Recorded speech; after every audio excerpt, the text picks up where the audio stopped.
Talking about scientific method and learning, of course, you already mentioned that a lot of what you learned to write the handbook came from mentorships. And you talk about the personal story with one of your mentors, Max Mintz, and what he taught you to focus on learning. So why did you open the book that way? What was that lesson that from Max that you hope readers carry to their work as CTOs? If it's okay with you, I'll sort of just recount that initial story. It's probably the most profound, impactful single coffee I ever had in my entire life. So prior to going to college, I was assigned Max as my advisor, and Max loved students. He loved education. He was very passionate about it. And so he invites his students prior to the school year starting to meet him in person to start talking about your academic journey. And I had an idea of what I wanted out of college before I even took a single class. I wanted to do both business and technology.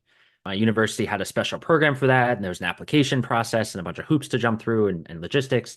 And so I wanted to talk to my advisor about how do I most efficiently go through the system to get into this program.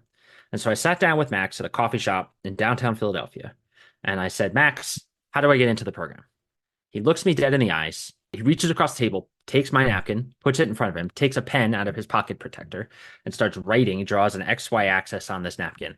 And he looks me in the eyes and says, what do you know about special relativity? I'm thinking to myself, like, well, that's not really answering my question about this business program, is it? He just refused to have any conversation about paperwork and business programs. And we spent about 2.5 hours, probably in vain, trying to teach me the basics of special relativity and physics.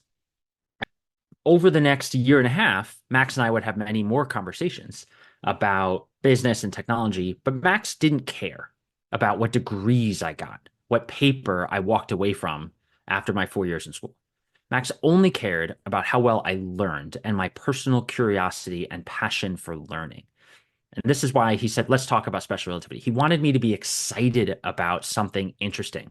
He wanted me to dig deep and get curious about something hard to really wrap my brain around. Not because he wanted me to become a high energy physicist or anything, but he wanted me to learn to deal with complexity and learn to love the idea of learning.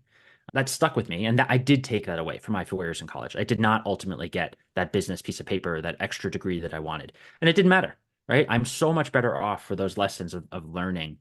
Even after college, Max was a fantastic mentor to me. I had talked about writing the book with Max. And unfortunately, Max passed away a couple years before the book was published. And so the book is a tribute to him and to the value of learning.